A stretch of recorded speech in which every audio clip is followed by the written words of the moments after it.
ETF index mutual funds నేర్చుకుని stock మార్కెట్లో రాణించాలనుకుంటున్నారా? వెంటనే ఈ నెంబర్కి కాల్ చేయండి. నమస్తే అమ్మా. నమస్తే అమ్మా. అమ్మ, ఇప్పుడున్న కాలంలో ఎక్కువ మంది విడిపోయే సంఖ్య ఎక్కువైపోయిందమ్మా, భార్యాభర్తలు. మరి ఎక్కడ లోపమో ఏమో తెలియట్లేదు. ఒకప్పుడు ఎంత కాలం అన్యోన్యంగా, ఇప్పటికీ చూస్తే అమ్మ ఓల్డ్ ఏజ్ భార్యాభర్తలు 60, 70 ఇలా మీలాంటి వాళ్ళని చూస్తే నిజంగా చాలా హ్యాపీగా ఉంటుంది. మీరున్నంత అన్యోన్యంగా ఇప్పుడున్న కాలంలో భార్యాభర్తలు ఎందుకు ఉండలేకపోతున్నారు? ఏదన్నా గొడవ జరిగితే విడాకులొక్కటే మార్గంగా తీసుకుంటున్నారు. ఎందుకమ్మా అలా? మీరు భార్యాభర్తల గురించి మాట్లాడుతున్నారమ్మా. అసలు ఇద్దరు మనుషులు ఒకళ్ళతో ఒకళ్ళు ప్రేమాభిమానాలతో ఉంటున్నారా? కరెక్ట్ అమ్మా. అట్లాంటప్పుడు భార్యాభర్తలుగా కూడా ఎందుకు ఉంటారు? తల్లిదండ్రులతోనే ఉండట్లేదు, అట్లాంటిది కొత్తగా వచ్చినటువంటి వాడితో ఎందుకుంటారు? అసలు ప్రేమ అన్నది మనసులో లేకుండా నేను నా ఇష్టం అనేటటువంటి అహంకారంతో, అహంభావంతో అన్న ఫీలింగ్తో పెరుగుతున్నారు. వి అన్నది లేదు మన దగ్గర. నిజమమ్మా. అది రావడంతో చాలా మంది అసమర్థపు స్వార్థపరులు. రెండు అసమర్థపు స్వార్థపరులు. అసమర్థత వాళ్ళంతా వాళ్ళు ఏమీ చేయలేరు, బట్ వెరీ సెల్ఫిష్. కనుక ఎక్కడో అక్కడ ఆ సెల్ఫిష్నెస్తో నేను సుఖంగా ఉండాలి, నేను మాత్రమే బాగుండాలి, నా ఇష్టమే జరగాలి, నేను అనుకున్నట్టే ఉండాలి, నాకు అనుకూలంగానే అందరూ ఉండాలి అనేటటువంటి మనస్తత్వం. అందరినీ అనుకూలంగా మార్చుకోగలిగిన సామర్థ్యం లేదు. మళ్ళీ ఎప్పుడు అనుకూలంగా ఉంటారు? నేను నీ మాట ఎప్పుడన్నా ఒకటి వింటే నా మాట నువ్వు వింటావు, నేను ఎప్పుడూ నీ మాట వినను, నువ్వు మాత్రం నా మాటే వినాలి.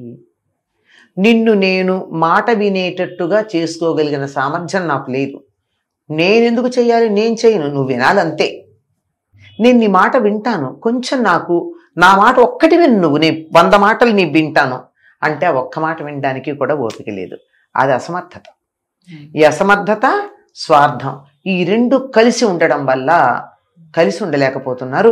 ఇది ఇద్దరిలో ఉంటే మరీ తొందరగా అవుతుంది, ఉప్పు నిప్పులాగా. అంతేగాని చాలా జాగ్రత్తగా అంటే అగ్నిలో ఆజ్యం పోసినట్టు అవుతుంది. ఈ ఆజ్యాన్ని అగ్నిలో పోయకుండా వేరే చోట నీళ్లు చల్లితే ఎలా ఉంటుంది? అగ్నిలో నెయ్యి కాకుండా నీళ్లు చల్లితే, నీళ్లు చల్లేటటువంటి నీళ్లల్లాగా ఉండే చల్లని మనస్తత్వం ఒకళ్ళున్నా, భగ్గుమన మండే మనస్తత్వం ఒకళ్ళున్నా బాగానే ఉంటుంది. కానీ ఇద్దరికిద్దరు ఒకళ్ళు నిప్పు అయితే రెండోళ్ళు వాళ్ళు ఉప్పు అవుతున్నారు, అందులో పడి పటపటపటపట్లాడిపోతుంది. అందువల్ల ఇద్దరిలోనూ లోపం ఉందమ్మా. సర్దుకుపోవడం అన్నది చిన్నతనం నుంచి అలవాట్లేదు, తల్లిదండ్రులు నేర్పలేదు. ఇందులో ఎటువంటి అనుమానం లేదు. ఎందుకంటే మా అబ్బాయికి చదువుకి డిస్టర్బెన్స్ అండి అని ఇంటికి వచ్చిన గెస్ట్ని అప్పటికే పంపించేస్తారు. ఏం బడి గదిలోకి వెళ్ళి కూర్చొని చదువుకోలేడా? వరండాలో చదువుకోలేడా? గెస్ట్ వెళ్ళాక చదువుకోలేడా? ఏమిటి అంత ప్రాధాన్యం కొడుక్కి? అంత నెత్తికెక్కించుకున్నటువంటి తల్లిదండ్రులు ఉండేటప్పటికీ ప్రపంచంలో అందరికన్నా నేనే గొప్ప, ప్రతి వాళ్ళు నాకు అనుకూలంగా ఉండాలి అనేటటువంటి మనస్తత్వం ఏర్పడుతోంది. ఈ మనస్తత్వంతో ఎవరిని వాళ్ళు సహించలేరు. వీళ్ళు కావాలనుకున్నప్పుడు రావాలి, వీళ్ళు వద్దు అనుకున్నప్పుడు వెళ్ళిపోవాలి. ఏదైనా వీళ్ళ నోట్లో మాట నోట్లో ఉండగా అయిపోవాలి. ఫలాందికి తినాలనుంది అంటే అమ్మకి వండి పెట్టే అవకాశం కూడా లేకుండా ఆదరించుకుంటారు. ఇలాంటి పరిస్థితుల్లో ఎదుటి వాళ్ళ గురించి ఆలోచించటం అనేది అలవాటు లేకుండా పోయింది. తల్లిదండ్రుల దోషం కూడా చాలా ఉంది ఇందులో, అంతే కదా. మొదటి నుంచి వాళ్ళకి ఇంటి గురించి చెబుతూ, మా సంబంధ బాంధవ్యాల గురించి చెబుతూ, కుటుంబంలో అందరం కలిసి ఉన్న మనము అన్న భావన ఉండాలని చెప్తూ ఉంటే ఇంత పరిస్థితి రాదు. నువ్వు మా నెత్తి మీద దేవత అన్నట్టు పెంచుతున్నారు పిల్లల్ని. 5 ఏళ్ల వరకు అలాగే చూడాలి, 6వ ఏడు వచ్చాక అట్లా చూడకూడదు. పని మనిషిని చూసినట్టు చూడాలి. 5 ఏళ్ల వరకు దేవుళ్లాగా చూడాలట, లేదా చక్రవర్తిలాగా చూడాలట. 5 ఏళ్ల నుంచి 10 ఏళ్ల పాటు దాసవత్, పని మనిషి, పనివాడిని చూసినట్టు చూడాలట. పనులు నేర్పించాలి, అన్ని పనులు. ఇక్కడ పని కన్నా కూడా అక్కడ ప్రధానం ఏమిటి? ఒబేయింగ్, మాట వినటం, చెప్పిందాన్ని వినేటట్టుగా పెంచాలి. ప్రాప్తేషు షోడశే వర్షే పుత్రం మిత్రవదాచరేత్. 16 ఏళ్ళు వచ్చిన తర్వాత అప్పుడు పిల్లల్ని స్నేహితుల్లాగా చూడాలి. పిల్లల్ని నేను స్నేహితుల్లాగా చూడాలి కానీ వాళ్ళు నన్ను స్నేహితుల్లా చూడకూడదు. అది ఎక్కడ తేడా? అదేంటమ్మా, ఆ, అంటే ఫ్రెండ్స్ అంటే ఇద్దరు ఫ్రెండ్స్ లాగే అలా ఉంటారు ఎట్లా? కదా? నేను ఫ్రెండ్లీగా నీతో మాట్లాడొచ్చు, నువ్వు మా అమ్మాయి అనుకో, ఆ. నేను ఫ్రెండ్లీగా నీతో మాట్లాడొచ్చు. ఏమ్మా ఏం చేసావు, ఎక్కడికి వెళ్ళావు, ఆ. ఎవరితో తిరిగావు. ఆ. అదే నువ్వు నన్ను అడుగుతావా, నువ్వు బయటికి వెళ్ళావు ఎవరితో మాట్లాడొచ్చావని అలా అడగలేం కదా. అడుగు. మదేమిటి, అది నేను ఫ్రెండ్ లాగా అడగచ్చు, నువ్వు నాకు చెప్పొచ్చు, అలా అడగలేం. కానీ you can't question me. Correct. అది ఆ డిఫరెన్స్ తెలియక ఫ్రెండ్లీగా ఉండమంటే తల్లిదండ్రుల్ని పేర్లు పెట్టి పిలవడం, ఇలాంటివన్నీ మనం సినిమాల్లో చూస్తున్నాం. అవును, దాంతో చాలా పాడైపోతుంది. నిజమే. ఎంత డిఫరెన్స్ ఉంది. తండ్రి కొడుకుని స్నేహితుల్లా చూడాలి కానీ కొడుకు తండ్రిని స్నేహితుల్లా చూడకూడదు. ఆ రెస్పెక్ట్ ఇవ్వాలి. కరెక్ట్. అవునా? ఇది లేకపోబట్టి ఎక్కడ ప్రేమగా చూడాలి, ఎక్కడ వాళ్ళని అదుపులో పెట్టాలన్న సంగతి తెలియకపోవడంతో మేమే గొప్పవాళ్ళం అనుకుని అమ్మాయి అట్లాగే ఉంది, అబ్బాయి అట్లాగే ఉన్నాడు అని చేత సర్దుకుపోవడం కుదరట్లా. దానికి తోడు తల్లిదండ్రులు, ముఖ్యంగా తల్లులు అమ్మాయిలకి నువ్వెందుకు సర్దుకుపోవాలి అని చెప్తున్నారు. అలాగే కొడుక్కి అదే చెప్తున్నారు. ఎంత సంపాదిస్తే మాత్రం ఆడది కదా అంటారు. ఏమిటా మాట? ఎంత తప్పు ఆడది అనే మాట వాడడం. నిజమే కదా. అంచేత అక్కడ తల్లిదండ్రుల ప్రాధాన్యత ఇది ఉంది, ప్రభావం ఉంది.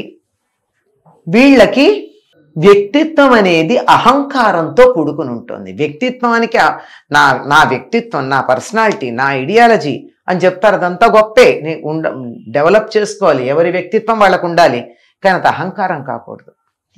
ఎక్కడ ఒదగాలో ఎక్కడ ఎదగాలో తెలిసి ఉండాలి, ఎక్కడ లొంగాలో తెలియాలి, ఎక్కడ వంగాలో తెలియాలి, ఎక్కడ తల ఎగరేయాలో తెలియాలి. అంతేగాని అన్ని చోట్ల నేను ఇంతే అంటే ఎప్పుడో మెడ కాస్త దెబ్బతింటుంది, ఎగిరి అది జరుగుతోంది. అందుకని విడాకులు మాత్రమే సొల్యూషన్ అని అనుకుంటున్నారు.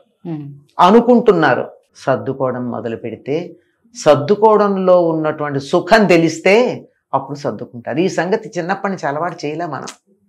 కనుక మన పిల్లలు విడాకులు తీసుకోకూడదు అంటే సర్దుకుపోవడం చిన్నప్పటి నుంచి నేర్పాలి. నిజమే అమ్మ, మీరు అన్నట్టు ఇద్దరు అలాగే ఉన్నారు. ఇప్పుడు అమ్మాయి అలాగే ఉన్నారు, అమ్మాయిలు అలాగే ఉన్నారు, అబ్బాయిలు అలాగే ఉన్నారు. నువ్వు వాడితో పాటు సమానంగా వాడు ఉంటుంది. చాలా మంది అత్తగారులు అల్లుడిని వాడు అంటున్నారు. వాడితో సమానంగా సంపాదిస్తున్నావు కదా, నువ్వెందుకు లొంగి ఉండాలి అంటుంది తల్లి. ఎందుకంటే తన భర్తకి లొంగి ఉన్నందువల్ల తన కూతురు అట్లా ఉండకూడదని. అది ప్రభావం. నేను పడ్డ బాధ నా బిడ్డ పడొద్దు అనేసి ఇలా అయిపోయింది. అలా అయిపోయింది.